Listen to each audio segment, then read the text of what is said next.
चीजें आदमी को स्ट्रेंथ देती हैं उनके बारे में।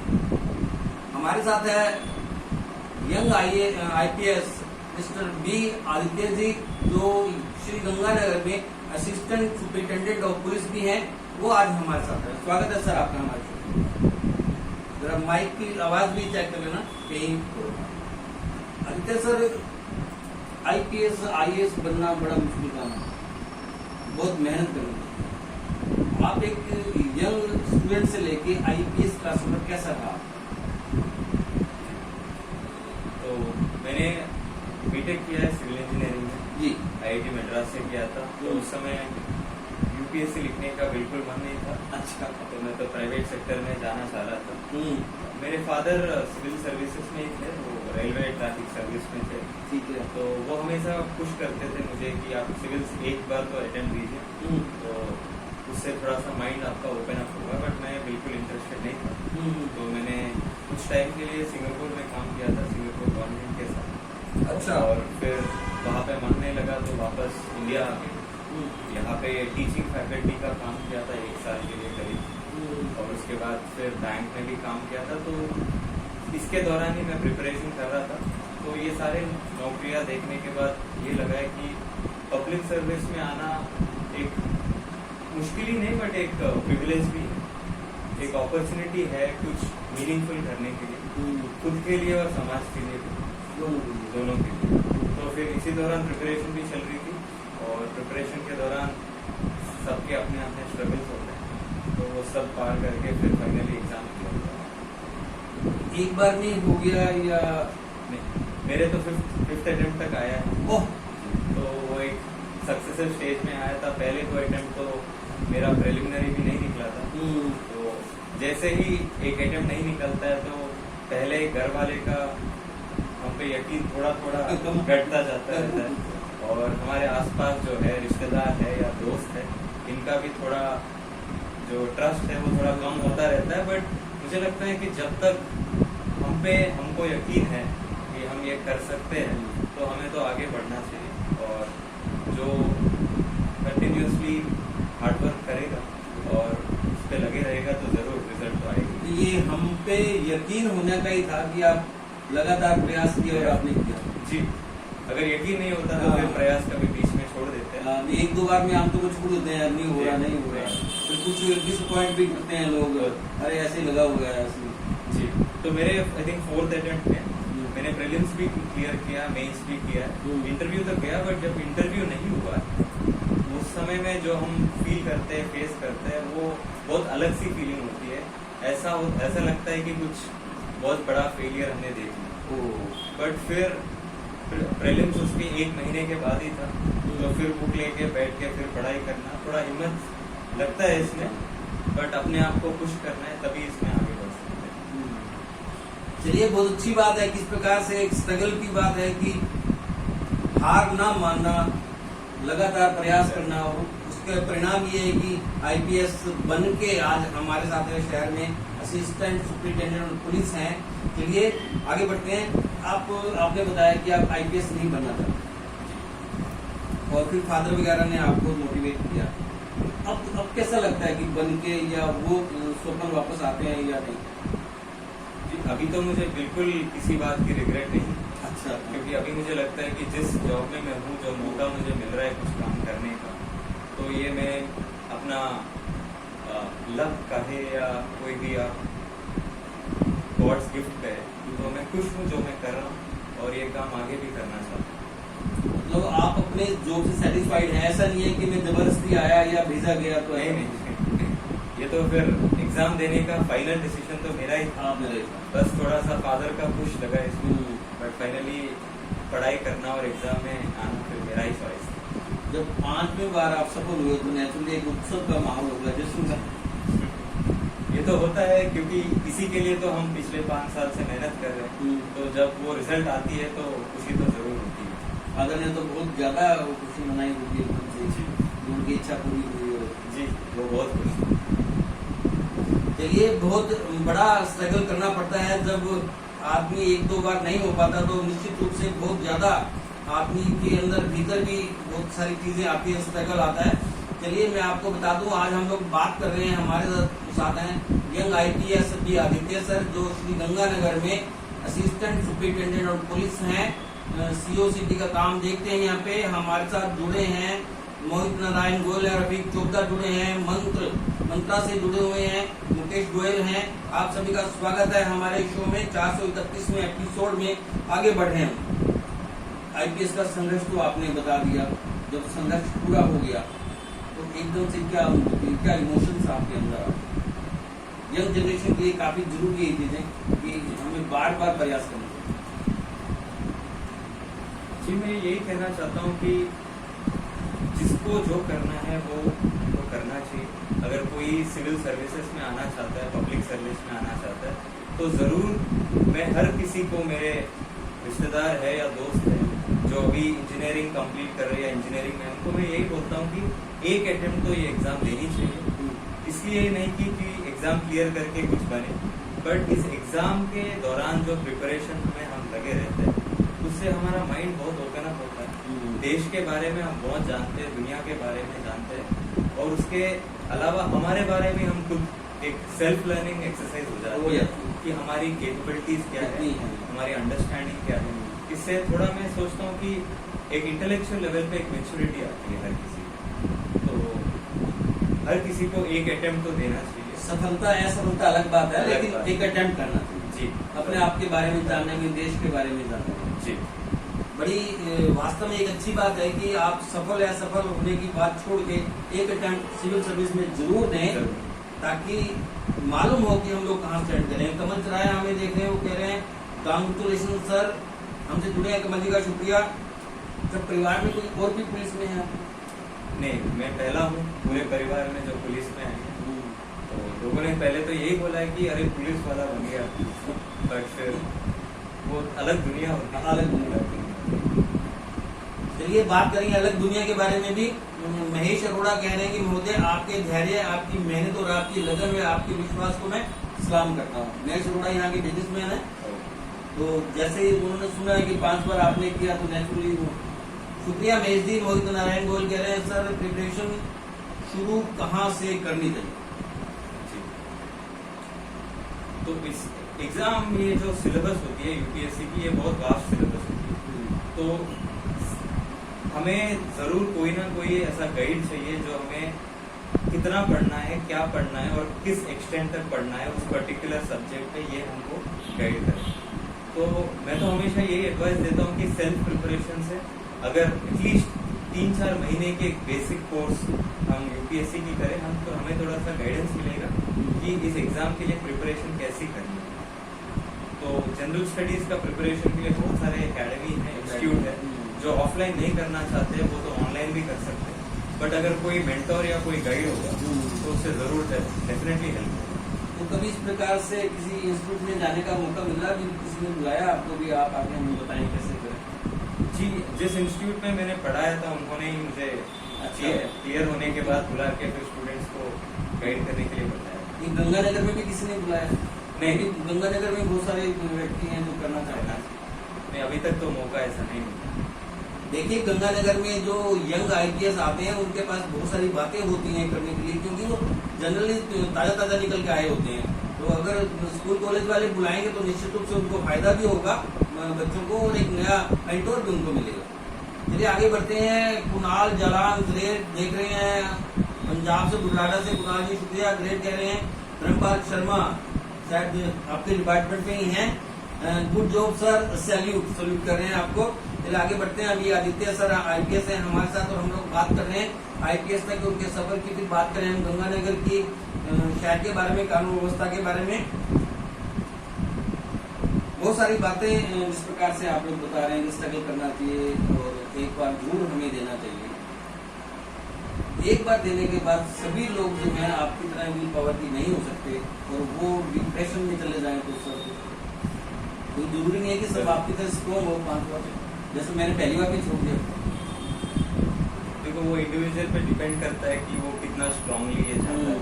अगर किसी को लगता है कि नहीं ये मेरी चीज नहीं है, मैं किसी और के लिए बना और किसी और चीज मुझे और इंटरेस्ट कर लिया, तो वो आगे बढ़ सकता है। ऐसा नहीं कि पूरे जिंदगी में यही एग्जाम है या पूरे दुनिया में यही जॉब है। ठीक बात है। बहुत सारे प्रोफेशंस है जो बहुत मीनिंगफुल है, तो हर कोई अपना अपना चॉइस चूज करके फिर उसमें आगे बढ़े, बट जो भी करे पूरे दिल के साथ करे, डेफिनेटली रिजल्ट तो मिलती है। कभी आपकी इच्छा नहीं होती सर इस पर, जैसे अपने लोग बात कर रहे हैं, इससे पहले क्या किसने नहीं की होती?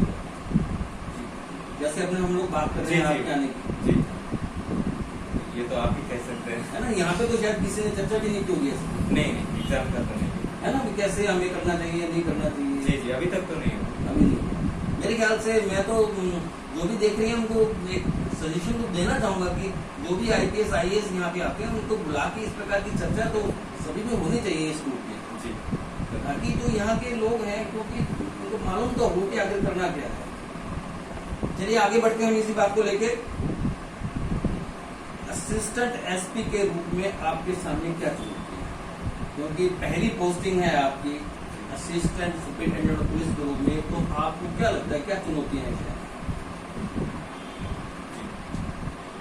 गंगानगर बहुत एक अपने आप में एक अलग अंदाज है। अगर राजस्थान के पूरे इसमें देखते हैं, मेरा प्रोबेशन जोधपुर कमिश्नरेट में हुआ था, तो वहाँ के चैलेंजेस अलग थे, बट गंगानगर में ये मेरा फर्स्ट पोस्टिंग है, तो फर्स्ट पोस्टिंग बहुत एक्साइटिंग होती है, बहुत सारे अपॉर्चुनिटीज मिलते हैं अच्छा काम करने के लिए।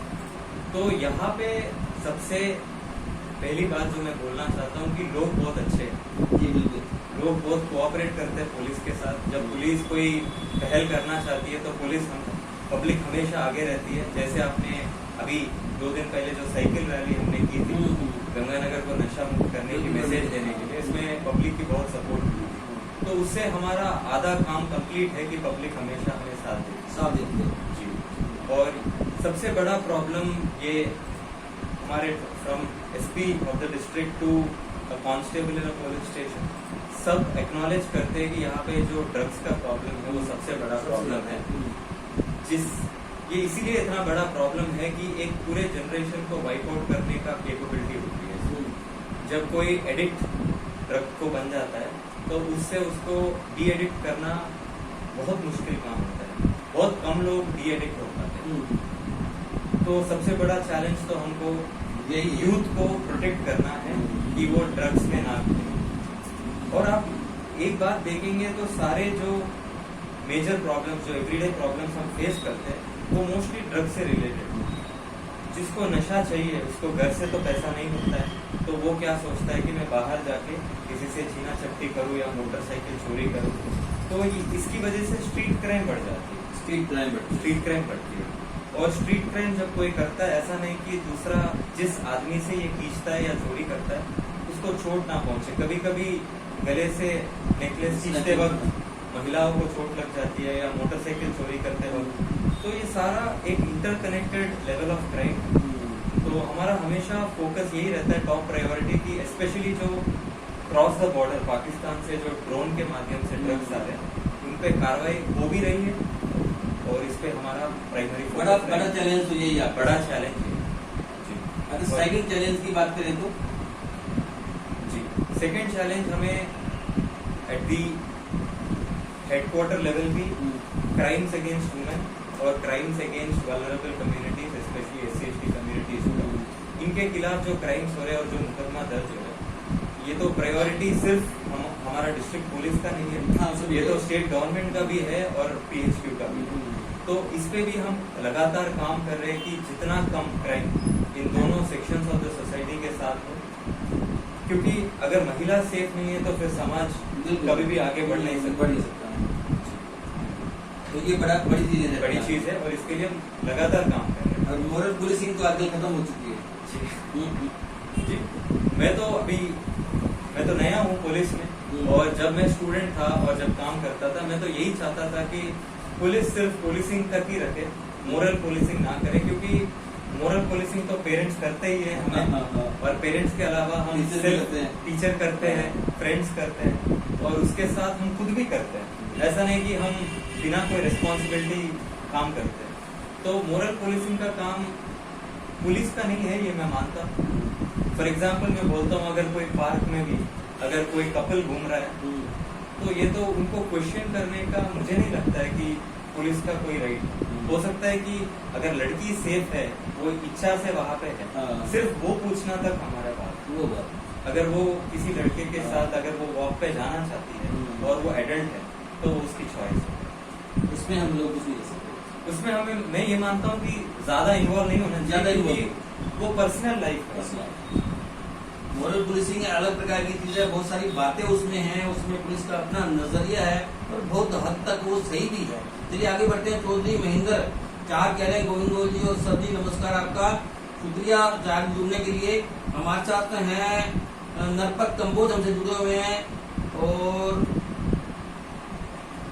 बाकी सब मैं नाम ले चुका हूँ। आगे बढ़ते हैं हम लोग। हमारे साथ हैं assistant superintendent of police mister B Aditya ji, Telangana के रहने वाले हैं, और हालांकि ये सिविल सर्विस में आना नहीं चाहते थे, लेकिन फादर ने इनको मोटिवेट किया, दोस्तों ने मोटिवेट किया, तो पुलिस में इनका सिलेक्शन हुआ। आईपीएस हैं, पहली पोस्टिंग श्री गंगानगर में। इन चुनौतियों से निपटने के लिए बी आदित्य अपने आप को कितना सक्षम मानता है, कितना पावरफुल है? जी, पावरफुल तो ये वर्ड मैं यूज नहीं करना चाहता। पुलिस की दो शक्तियां हैं जी, पुलिस उतना ही पावरफुल है जितना पब्लिक उसको बनाती है, ये तो मैं मानता हूँ। और ये एक और चीज मैं मानता हूँ कि police is citizen in uniform और citizen is police without uniform. ये हमेशा मैं प्रिपरेशन के टाइम से ये लाइन मुझसे हमेशा जुड़ी रही, तो इस पर मैं बहुत यकीन करता हूँ। तो बिना कम्युनिटी पार्टिसिपेशन, बिना कम्युनिटी सपोर्ट पुलिसिंग कभी भी सफल नहीं हो सकती है। तो कम्युनिटी पार्टिसिपेशन को इंटीग्रेट करने के लिए हम बहुत सारे इनिशिएटिव ले रहे, स्टेट लेवल पे भी जो चल रहे, कम्युनिटी लाइसेंस ग्रुप मीटिंग्स हो या सुरक्षा सखी हो, तो लगातार इनसे हर हफ्ते मीटिंग करते हैं। और समाज में जो अभी चल रहा है, जो हो सकता है कि हमें तक पहुंच नहीं रहा है, तो वो पब्लिक से हम राय लेते हैं और उनके ओपिनियंस पे और जो प्रॉब्लम्स राइज हो रही है उन पे हम डिस्कस करके, और हमारा कोर्स ऑफ एक्शन जो है इन चीज़ों पे ही हम फ्रेम करते हैं। कितना फर्क पड़ता है इससे, कितना आपको फीडबैक मिलता है?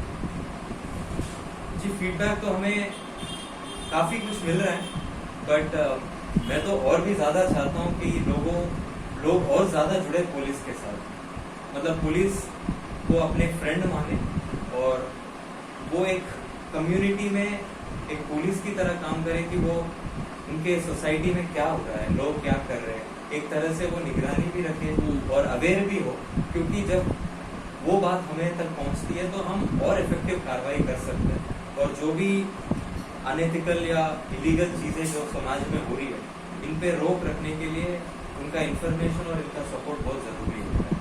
तो क्या आप उतनी चीजें कर पा रहे हैं, ले पा रही हैं, पब्लिक आप तक पहुंच पा रही है? जी, ज़्यादा तक तो पहुंच पा रही है। एसपी लेवल से एसएचओ लेवल तक रेगुलर मीटिंग्स हम कर रहे हैं और उनसे बहुत ज़्यादा फीडबैक भी मिल रहा है। और अभी एसपी सर ने स्पेशली एंटी ड्रग्स कैंपेन के लिए उन्होंने एक नंबर पब्लिश किया है, जिसपे बहुत सारे मैसेजेस और कॉल्स आते हैं कि इस इलाके में ये बेच रहे हैं या ये कंज्यूम कर रहे हैं, जिससे हमें बहुत स्पेसिफिक इनपुट मिलती है, तो उस पर हम प्लान करके कार्रवाई करते हैं। कहीं ऐसा नहीं लगता सर आपको कि केवल आपका ध्यान नशे पे है और बाकी सब चीजें गुम हो गई? नहीं, मैं तो ये नहीं बोलता हूँ कि नशा तो हमारा टॉप प्रायोरिटी, बट उसके अलावा आप ट्रैफिक मान लीजिए, लॉ एंड ऑर्डर मान लीजिए, ये तो हमारा रेगुलर जो करना है वो तो हम कर ही रहे हैं। बट नशा ऐसी चीज़ है जिसे हमें बहुत ज़्यादा प्रोएक्टिव होकर इनिशिएटिव्स लेना होता है। ऐसा नहीं कि इंफॉर्मेशन मिलने के बाद ही हम जाके कार्रवाई करें, बट हम खुद प्रोएक्टिव तरीके से वहाँ पे क्या चल रही है वो हमारी तरफ से पता करके फिर कार्रवाई करना इम्पोर्टेंट है। राजकुमार सिंगल कह रहे हैं, गोविंद जी नमस्कार। लोकेश सुधार कह रहे हैं, सर शराब की अवैध ब्रांचेज चल रही हैं, उनके क्या कनेक्शंस हैं? ये पब्लिक कह रही है कि शराब की अवैध ब्रांचेज चलती रहती हैं, 8 बजे के बाद भी चलती रहती हैं। तो देखो, इसमें फिर वो टेक्निकल चीज़ है कि अवैध ब्रांच जो है, जिसके पास लाइसेंस नहीं है और ब्रांच चलाता है, उसको अवैध ब्रांच बोलते हैं। और जो वैध ब्रांच है जो 8 बजे के बाद बेचता है, वो तो इलीगल है। तो इस पे तो हम हर दिन हमारी जो चेतक है या मोबाइल है वो तो घूमते रहती है और टोकते रहते हैं कि 8 बजे के बाद दुकान भी बंद रहे, और आसपास जो भी लोग मिलते हैं वो तो दुकान के पास इसीलिए खड़े हैं क्योंकि खरीदने आए हैं, Naturally, तो okay. उनको वहां से हम या क्लियर भी कर देते हैं और इंश्योर करते हैं कि आसपास वो कोई नहीं है। मतलब पुलिस कार्रवाई लगातार जारी है। लगातार तो करती है। राजीव शर्मा बीजेपी कह रहे हैं, गोयल साहब नमस्कार, मेरा प्रश्न है अभी आदित्य जी से, क्या आदित्य जी पूर्व प्रशिक्षु आईपीएस रमेश कुमार जी से प्रभावित हैं और क्या उनके कहे अनुसार व्यक्ति विशेष के खिलाफ कार्रवाई करना उचित समझते हैं? अभी क्या क्वेश्चन है, शायद राजीव जी थोड़ा क्लियर आप करेंगे तो ठीक रहेगा। शायद ये तो व्यक्तिगत बात है आपकी, आप क्लियर करें इसके लिए, क्योंकि ये कॉमन प्रश्न नहीं है। शहर में कानून व्यवस्था की आपकी नजर में कैसे? What do you think about law and order? Law and order is very well maintained right now. मैं ये मानता हूँ कि जब से इस साल के स्टार्टिंग से लेकर अभी तक आप देखेंगे तो इतना बड़ा लॉ एंड ऑर्डर प्रॉब्लम कुछ ज्यादा हुआ नहीं। तो जो भी माइनर इश्यूज हो रहे हैं वो तो हम हैंडल कर पा रहे हैं और ज्यादातर तो शांति और सुरक्षा बनी हुई है। एक लोगों है अपराधियों में भय और आमजन में विश्वास, वो कितना पूरा हो रहा है? ये तो हमसे ज्यादा आप अच्छा बता पाएंगे और पब्लिक ज्यादा बता पाएंगे। मुझे तो पुलिस विरोधी मानती है। नहीं, जो भी पब्लिक इंटरेस्ट में काम करते हैं तो पुलिस हमेशा सपोर्ट करती है। पुलिस का पूरे राजस्थान में लोगों के आमजन में विश्वास, अपराधियों में भय, आमतौर पर ये बातें शहर में होती रहती है कि ऐसा हो नहीं पाता। प्रवीण कुमार कह रहे हैं सिर्फ घूमती है फिर भी चलती रहती है जी। उनका कहना है कि पुलिस घूमती रहती है लेकिन दुकानें भी चलती रहती है। चलिए, हम जब डिबेट करवाते हैं कानून व्यवस्था के बारे में, लॉ एंड ऑर्डर के बारे में, तो आमतौर पर सभी का ये मानना होता है कि कानून व्यवस्था संतुष्ट नहीं है, महिलाएं सुरक्षित नहीं है, इस प्रकार की चीजें आती है। अभी कुछ दिन पहले भी हमने डिबेट कराई जी। तो इस पे एक पर्टिकुलर इशू है जिसपे मैं बोलना चाहता हूँ जी। कि जो भी महिलाएं के खिलाफ अपराध होते हैं, जो मुकदमा दर्ज होते हैं, उसमें एक ऑब्जर्व करने वाली चीज है कि पॉक्सो एक्ट हो गया या 376 हो गया या 354 हो गया, ऐसे कुछ केसेस हैं जो वेस्टेड इंटरेस्ट के साथ मुकदमा दर्ज किया जाता है। तो अगर दो परिवार में लैंड इशू है तो दूसरे परिवार पे दबाव डालने के लिए, ताकि वो सेटलमेंट हो जाए, वो अपने बेटी को या महिलाओं को यूज करके मुकदमा दर्ज करते हैं। तो ऐसे काफी परसेंटेज ऑफ केसेस है जिसमें एफआईआर लग जाती है, क्योंकि इसमें कोई ना कोई वेस्टेड इंटरेस्ट होती है। तो जो मुकदमा दर्ज होते हैं ये एक क्लियर पिक्चर तो नहीं देते कि क्राइम्स अगेंस्ट वुमेन बढ़ रहे हैं। तो बट जहाँ तक हमारी एफर्ट है और मानना है कि पूरी कोशिश तो हम कर रहे हैं और बहुत कम से कम जो एक्चुअल क्राइम अगेंस्ट वुमेन हो रहे हैं वो बहुत कम हो रहे हैं यमुनानगर में, बट फेक केसेस की वजह से वो फिगर थोड़ा ज्यादा दिखता है। फेक फिगर की वजह से ज्यादा दिखते हैं, हालांकि कम हो रहे हैं ऐसा दावा है अभी आदित्य सर का। सर, पुलिस को और इतना